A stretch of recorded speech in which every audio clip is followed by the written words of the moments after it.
Good morning, dear students. We will begin a new lesson today from Unit 1, Lesson number 5, The Necklace, Part 1.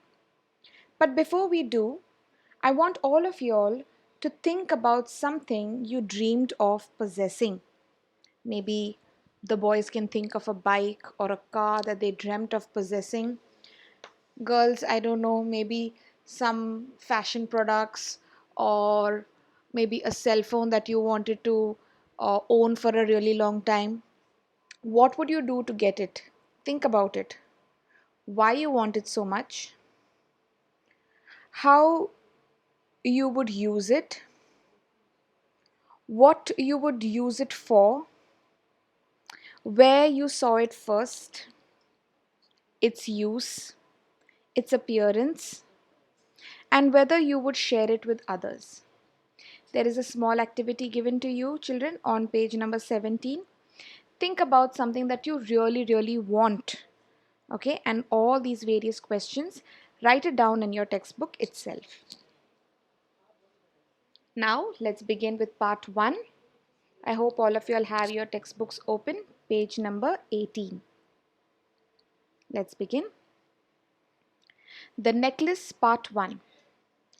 Mathilde was a pretty and charming girl, born as if by an error of fate into a family of clerks.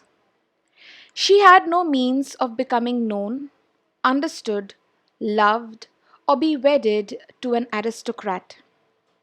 And so she let herself be married to a minor official at the Ministry of Education. She dressed plainly because she had never been able to afford anything better. She suffered endlessly, feeling she was entitled to all the luxuries of life. She suffered because of her shabby, poorly furnished house. All these things that another woman of her class would not even have noticed tormented her and made her resentful. She dreamed of a grand palatial mansion with various rooms and inviting smaller rooms perfumed for afternoon chats with close friends. So, children, here we are introduced to our main character in the lesson. Her name is Mathilde. Okay, it's a French story, and she was a very beautiful, charming young girl. However, she always cursed her destiny. She believed that she was born into a very poor family and she had no ways of meeting rich people because the poor and the rich always had separate companies, and she was wanting to marry into a very rich family. However, she got married to a minor official, minor, some person who's got a very small job at the Ministry of Education. She dressed plainly, very simply. Okay, and she never had, because she had to dress like that because they were not very rich. And she always felt that, life was being mean to her and that she could not be rich. Although she always dreamed of a life where she could have a huge house for herself, palatial, like a palace, okay, something that is luxurious. And she always dreamt of calling her friends over where she could, boast about her riches and her wealth. Yet she had no rich dresses, no jewels, nothing, and these were the only things she loved. She wanted so much to charm, to be envied, to be sought after. She had a rich friend, a former schoolmate at the convent, whom she avoided visiting because afterwards she would weep with regret, despair, and misery.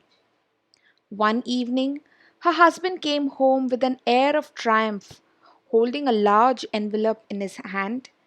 Look, he said, here's something for you. So, we know that she was poor, she did not have a lot of money, and she always wanted a life that would be full of luxury, full of wealth, and where she could, make her friends jealous of the wealth that she had. She wanted to be she wanted to charm and be envied where others would desire the things that she has, okay, or to be sought after, where her life, some friends of hers would be so jealous of her that they would want to lead her life. But unfortunately, she was born into a very poor family and married into a poor family as well. She had only one rich friend who was a former schoolmate, like a friend from school whom she avoided visiting. She did not like to visit this friend of hers because she was very rich.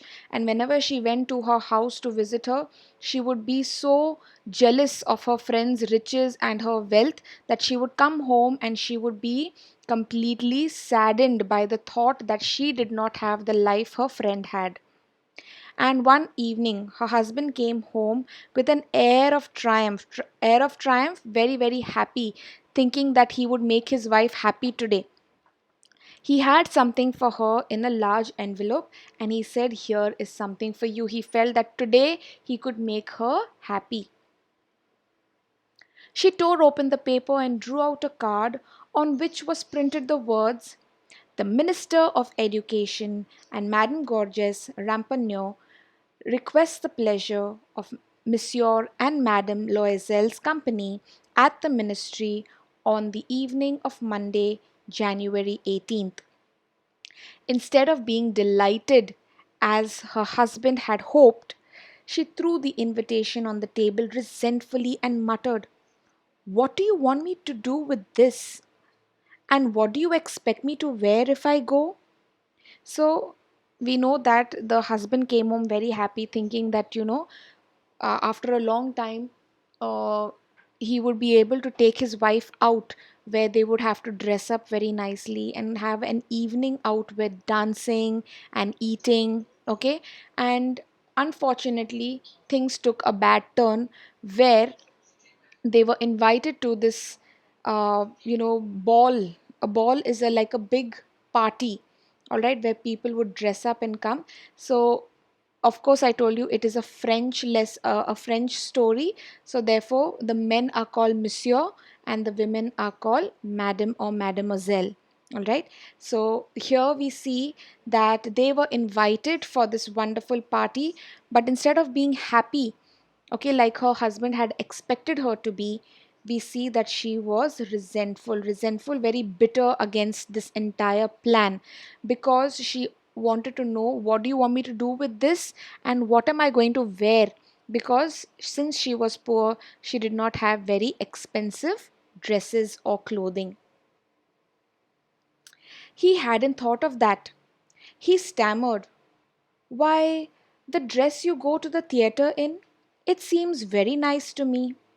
He stopped, stunned, distressed to see his wife crying. He stuttered, "What's the matter? Let's see, Mathilde. How much would a suitable dress cost?" She thought for a moment, computing the cost and also wondering what amount she could ask for without an immediate refusal. At last, she answered hesitantly, "I don't know exactly, but I think I could do it with 400 francs." Again, since it's a French story, francs is the French currency. All right. So he knew that his wife was really saddened and distressed by the thought of not having anything to wear for the ball, for the party. So he says, "Okay, let's try and solve the matter. And how much would a decent dress cost?" So she thought, thinking how much she could ask of her husband without having an immediate refusal, without him having to say no immediately. All right, so she thought how much money she can pull out of him so that she could keep for herself. And she said, "I don't know, maybe it could be around 400 francs." He turned a little pale because he had been saving that exact amount to buy a gun for a hunting summer in the country near Nanterre with a few friends.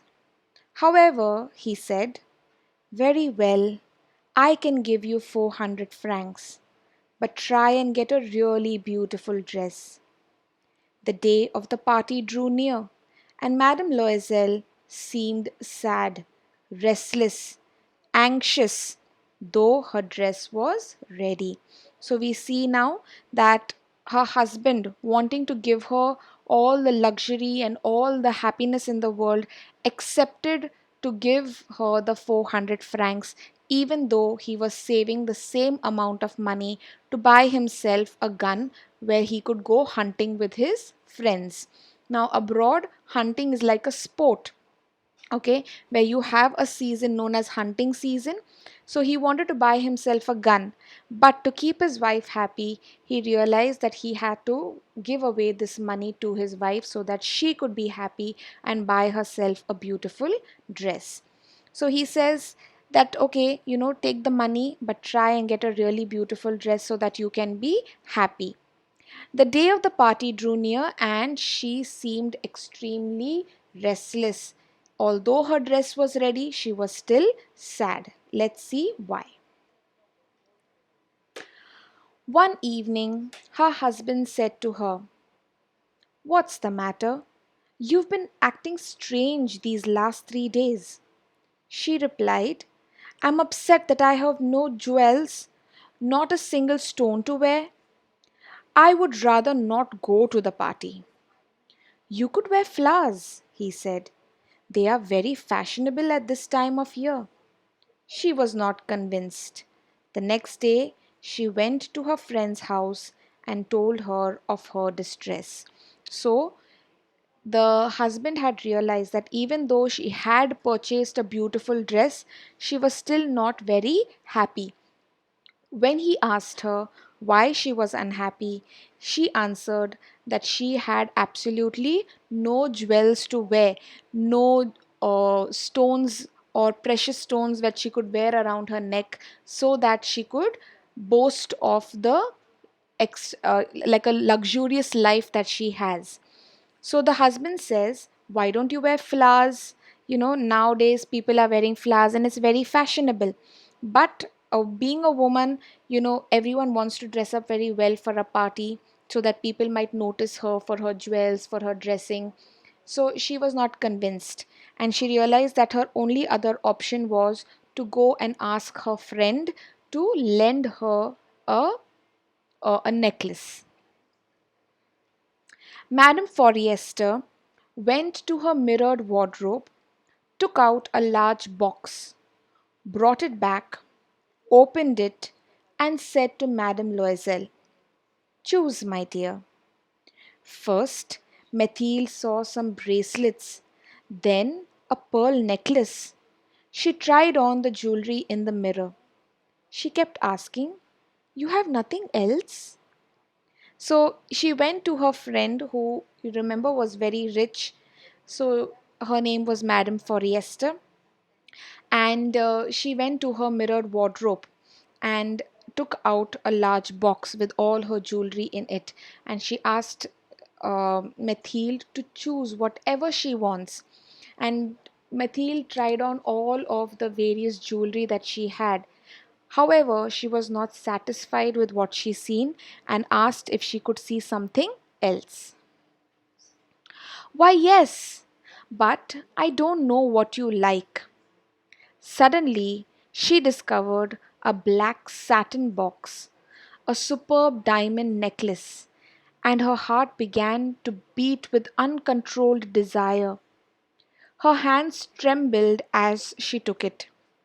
She fastened it around her neck and stood lost in ecstasy as she looked at herself. Then she asked anxiously, hesitating, "Would you lend me this? Just this?" "Why, yes, of course." She threw her arms around her friend's neck rapturously, then fled with her treasure. So, even though she was not happy with the jewelry that her friend was offering her, she seen a satin box right at the back, and that possessed a beautiful diamond necklace. And she tried it on, and she kept thinking about her dress and how beautiful it would look along with the dress, and how At the ball, she would be a person who everyone would look at and desire to be. So she asked her friend hesitatingly, with a lot of, you know, with doubt in her mind, whether her friend would actually lend her this very expensive looking diamond necklace. So she says, "Would you lend me this? Just this." That means she only wanted the necklace. That's it.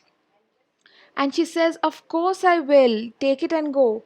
And she threw her arms around her friend because she was so happy. To be in ecstasy is the highest point of happiness. And then she took it and she went home. The day of the party arrived. Madame Loisel was a success. She was prettier than all the other women, elegant, gracious, smiling, and full of joy. She danced wildly with passion, forgetting everything in the triumph of her beauty and success, floating in a cloud of happiness. Mathilde and her husband left at about 4 o'clock in the morning. When they were finally in the street, they could not find a cab. They walked down towards the scene till they found one. They were dropped off at their door in the Rue des Martyrs, and sadly, it was all over for her. So, here we see how, on the day of the party, she was the most beautiful and gorgeous looking woman in the entire room. And she was smiling and she was dancing and she was so happy that she forgot about all her troubles because she knew that she was the most prettiest in the room. It was as if she was dancing on a cloud of happiness. In the end, we see that Mathilde and her husband left at about 4 o'clock in the morning, so it was a pretty late party. And of course, they couldn't find a cab at that time. The scene is a river in France, okay? And finally, when they found a cab, they dropped them to the house, and that was it. Uh, the lovely time that she had was finally over. It was time for her to get back to reality. In front of the mirror, she took a final look at herself in all her glory. But suddenly she uttered a cry. She no longer had the necklace around her neck. "What is the matter?" asked her husband. She turned towards him, panic stricken. I have, I have, I no longer have Madame Forrester's necklace. He stood up distraught. "What? How? That's impossible." So, before she could take off her dress and get into her simple clothes again, she wanted to look at herself finally into the mirror. And that's when she realized that she did not have the necklace around her neck. And she knew how expensive the diamond necklace was. So she screamed and she was in utter shock. And when she finally told her husband that she did not have the necklace around her, he too was extremely saddened and distraught to be extremely worried. With that, we come to the end of part 1 class. I hope that this story has brought you to a good suspense. Before we go to part 2, there are few questions that I want you to think about on your own and write down. The first one is to read each of the following sentences and say who said to whom. Okay? So you do this in your textbook itself. Write a few lines about what Mathilde had and what she dreamt about. This you can write in your classwork books along with the questions that are at the side of the lesson. Okay, so along with the questions which are at the side, please mention question number 2 as well. You have to mention what she had at the moment and what she was dreaming of about a luxurious life. This question number 3, this you can write down in your textbook itself. Think about it and write in your own words. Write what you think about the following thoughts and actions of Mathilde, whether you agree with her, what advice would you give her. Read the following. the necklace, an error, all these things. Another woman, one evening, and her husband. Now, here in all of these phrases, we see some words used before the nouns. Okay, so I'm hoping all of you all already know what a noun is. Okay, so words that are used before the noun to specify or to make clear what the noun we are talking about. These words are used at the beginning of a noun phrase and are also known as determiners. Determiners have various parts in them. So you have five various determiners beginning with articles. An article includes three, you have three articles in the English language: a, an, and the. Okay, so when you are talking about maybe an apple or an old man, the fact that you use an article before that is a determiner. Next, you have possessive pronouns. You'll already know what a pronoun is, a word that is used in place of a noun. Okay, so when you are talking about possessive pronouns, where you're talking about having ownership over it.